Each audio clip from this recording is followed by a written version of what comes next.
Continue, I want to just congratulate Jay Clayton. He's with us today. As you know, he's had a big victory. He's going to do a fantastic job.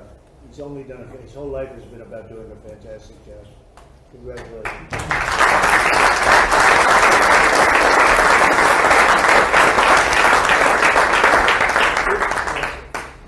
Thank you, Mr. President, for the invitation, the opportunity to be here. It's an honor for the War Department to help run this facility also, from the food to the fence line.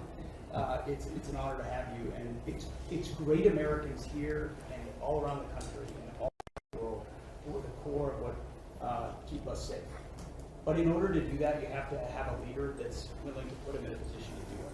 And that's my takeaway, Mr. President, is sort of 3 points. One, it takes courage. 2, it takes restoring a spirit, which you have done. And 3rd, it takes investment, and not just an investment, but a generational investment. And I think people miss that. The courage it takes to seal the border, to say we're going to do it, and we're going to do it every single day, and we're going to do it on behalf of the American people.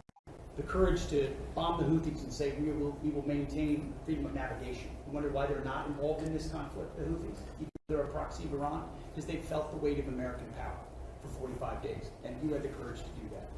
Courage to do midnight hammer, prove the 12-day war by obliterating their nuclear sites. Something other presidents had the option on their table to do, but they never pulled the trigger because of the complications, because of the challenges, because of the risk. Courage. Courage to take on the cartels and drug boats, and now forming the ACCC, the America's Counter Cartel Coalition, with all those friendly governments that Marco talked about. We want to be shoulder to shoulder, not just with America, but with a bold, strong America with clear leadership.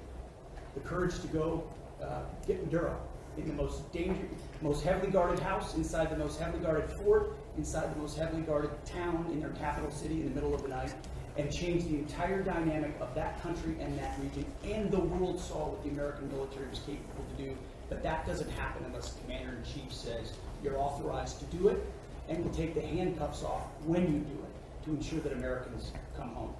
The courage to undertake Epic Fury and this Iranian regime and ensure they never have a nuclear weapon, which remains your commitment. And frankly, the courage to negotiate with people that have shown no willingness to do so honestly, with incredible negotiators who are the best in the world, and give them every opportunity to do it, give those things up peacefully. All of that takes guts.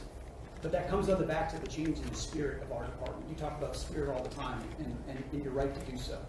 When you rip out DEI, when you rip out social engineering and social justice, and you put in merit, and then you untie the hands of commanders to be commanders, to enforce discipline and accountability, to get back to basics, then you get historic re-enlistment inside our ranks. Our best people, Mr. President, are staying because they want to be in that kind of department. And then historic recruitment record amongst young Americans. Every month, our department breaks records. And when did that trend line start? On Election Day, 2024, when the American people said, I want to serve under this president. And that new name, the Department of War, has become the ethos, the warrior ethos of our department. Again, spirit. And I will know the flyovers will indeed continue until morale improves. But that's also spirit. Parades, 250, flyovers, the American people seeing and feeling their military in ways they have not in the past. That's spirit. And then finally, Mr. President, a generational investment. You rebuilt the military in your first term, and you've spent in your first year $1 trillion, and now we are committed in working with Congress to get $1.5 trillion. But this is not the same way we funded our department in the past. This is a businessman in charge. This is a deputy secretary of our department who's a turnaround guy, just like the president is, saying we will not fund money, we will not fund the department the way we have in the past. In fact, so far, $75 billion in private investment from defense companies who are now investing in new plants, new equipment, new assembly lines to build the munitions of the future faster than ever possible. That's saving taxpayer dollars because the companies themselves, in this administration and in future administrations, they will look back at Donald Trump and the buildup that he has done, and that will be, the deterrence of the future will be established because of your investment. So thank you, Mr. President, for your leadership. Scott, please. It's an honor to be here in this historic place as we celebrate our nation's 250th anniversary. And I think if we look back to whether our founders was President Washington, Thomas Jefferson, Alexander Hamilton, could not have imagine the economy that we would have created. It is the envy of the world, and as you said, we have record investment coming in. We've never seen anything like it, and we're pulling away from the rest of the world because of your leadership, the policies that you did from day one in terms of digital assets, in terms of technology, and bringing back American manufacturing.